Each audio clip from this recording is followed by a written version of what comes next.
Every cowboy refused the bride with a pet wolf. A trapper said, "Bring him inside, he's hungry." The wolf had her hand in his mouth when I came around the corner of the depot, gentle as a man holding a woman's elbow to cross a street, and nobody else on that platform was breathing. I want to start there because that's the part folks always ask about first, and then I have to back up and tell it slower, the way it actually happened to me, which was not in order and not in a hurry. My name's Eli Sorensen.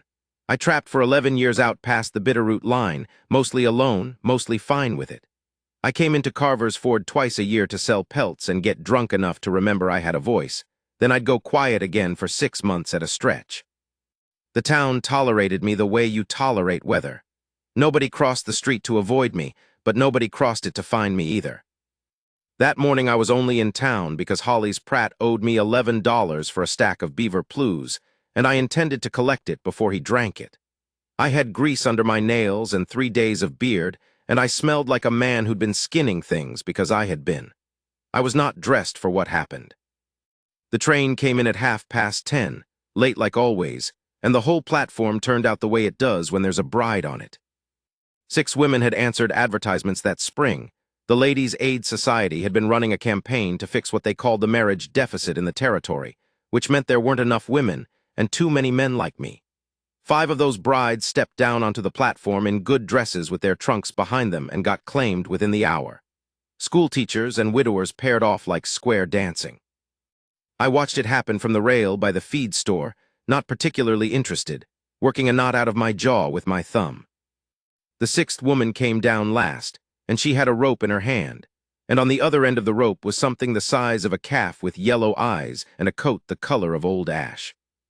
The platform cleared around her like water around a stone. Reverend Hask, who'd organized the matches, went the color of his collar. "Miss Cantrell," he said, and his voice cracked on it, in your letter you didn't say anything about." "His name's Shadow." She said it plain, no apology in it, like she was naming a fact of weather. "He's not dangerous. He's mine.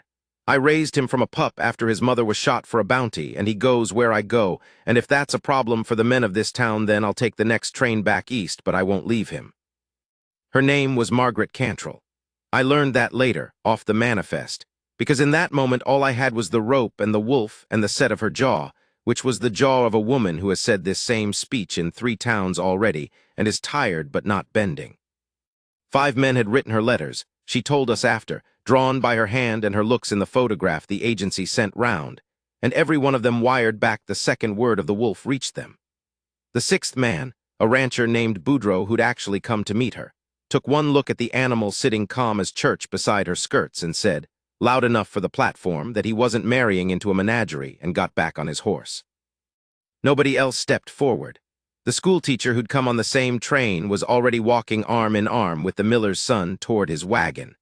Margaret Cantrell stood there with her trunk and her rope, and the whole town finding something interesting to look at that wasn't her.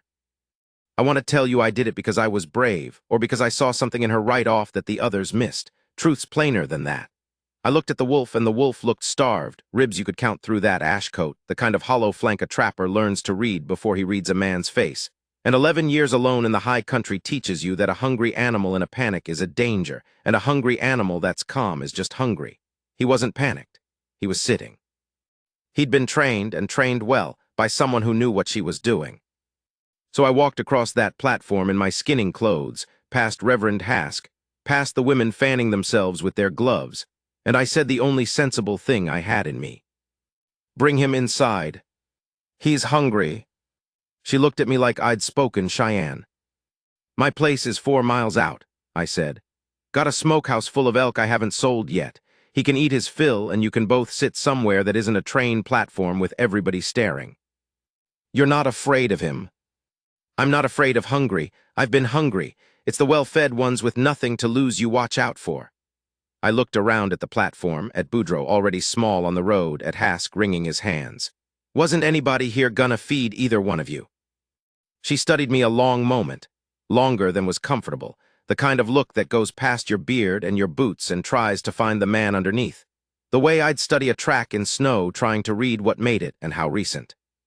Then she nodded once short and picked up her trunk handle before I could reach it. I carry my own, she said, not unkind, just a fact like the wolf's name. That was the first thing I learned about Margaret Cantrell. She did not need carrying. She'd just been refused 6 times in one morning, and she still picked her own trunk up off a depot platform like the weight of it was nothing next to the weight of being looked at like a problem. The ride out was quiet. The wolf trotted easy alongside the wagon, tongue out. No rope needed once we cleared the town line. She dropped it. In fact, the second the buildings fell behind us, and he just stayed at the wheel like he was tied to it by something other than rope. I asked her about it. He won't leave me. Tried when he was younger to test it. He doesn't anymore. She watched the country go by, flat gold grass, then the rise where my cabin sat against the tree line. He's the only thing that stayed put my whole life if you want the truth of it. I didn't ask what she meant by that. A man who spent 11 years alone learns not to pull at a thread somebody hasn't offered you themselves.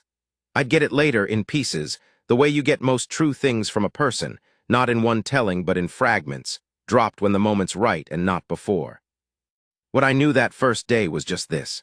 She had a wolf because something else in her life had not been steady, and she trusted the animal the way most people trust a person, and most people had spent her whole tour of this territory finding that unforgivable.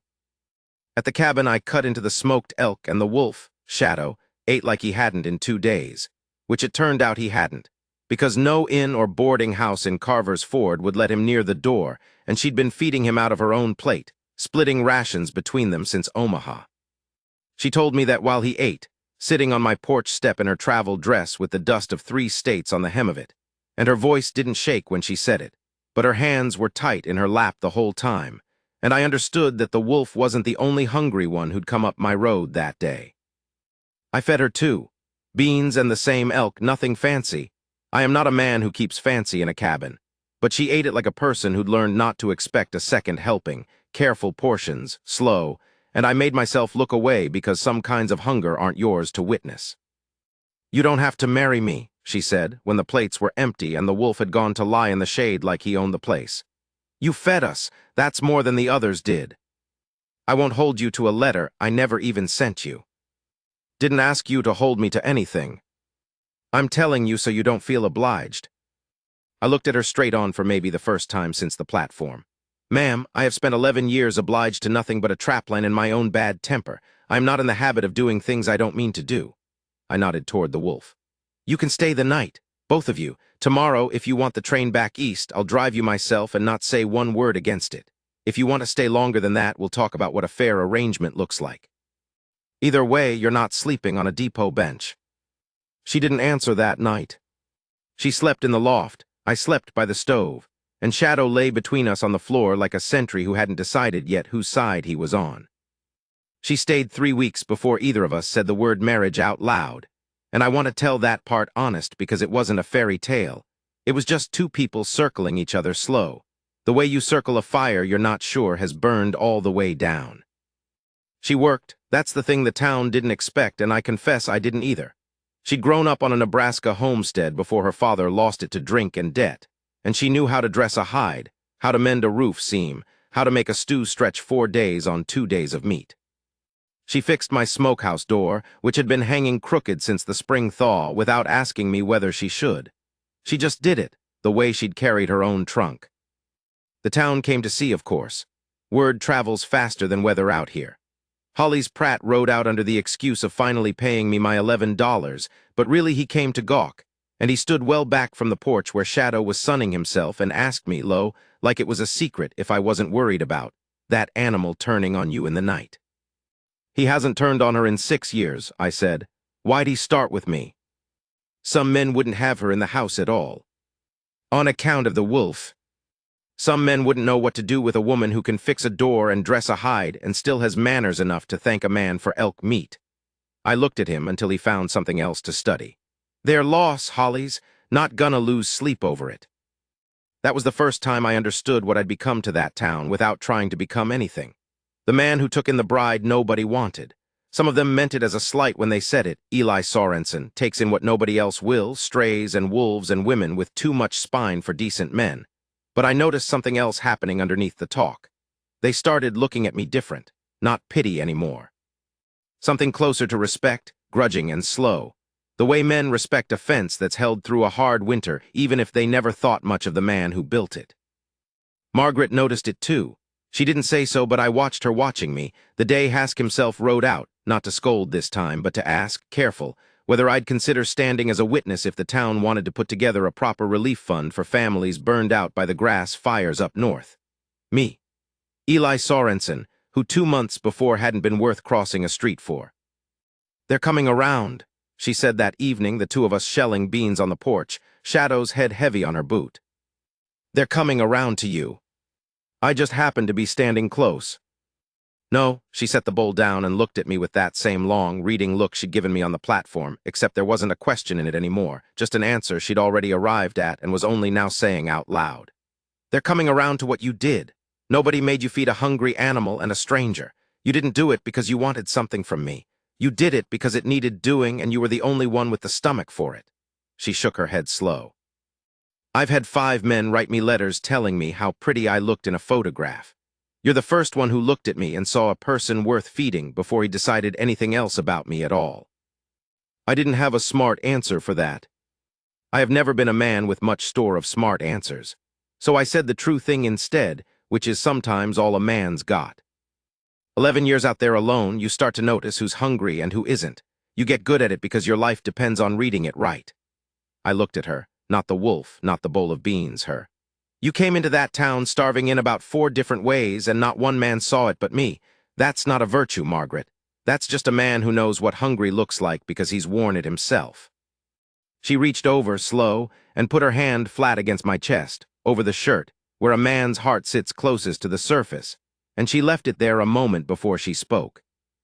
"I'm not hungry anymore," she said. "First time in a long while I can say that and mean it."